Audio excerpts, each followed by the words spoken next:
Well, we think ultimately in the 21st century, for there to be a true arms control agreement, it has to involve China. Their stockpiles have increased dramatically. Their position that they would argue is that they're still way behind the United States and Russia. We think that's irrelevant. They certainly have the capacity to catch up and are well on their way to doing so. So we believe, the President strongly believes, that for any sort of agreement, on nuclear agreement in the 21st century to be legitimate, it has to involve these three countries, the United States, Russia, and China. And we're going to continue to explore their willingness to do so. They have publicly said they're not willing to do it. I'm sure you've heard them say that. I'm sure they've reiterated, and I know they restated that again very recently.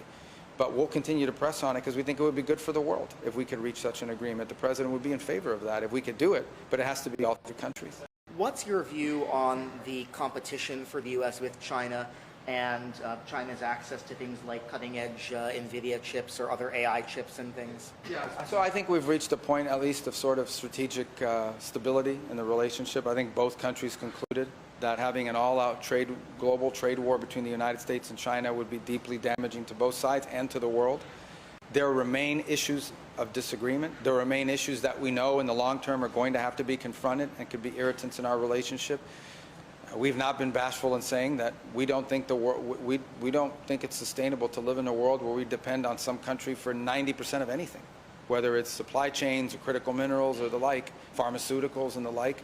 And we have every intention of doing everything we can to ensure that our critical supply chains are diversified. And that will continue to be a point of contention, I imagine, but that's something that's critical to our national security and that we've been working on and will continue to work on. I also think that from a responsibility standpoint, the two largest economies in the world who both possess nuclear arsenals have to be able to talk, have to be able to communicate, and have to be able to interact. It would be reckless and irresponsible for the United States and China not to have meetings, not to have conversations, and not to have opportunities for our leaders to interact with one another. I just think I don't know anybody who thinks that's a good idea. It would be foolish and frankly dangerous for us not to have a relationship with them, even as our areas of conflict and disagreement remain.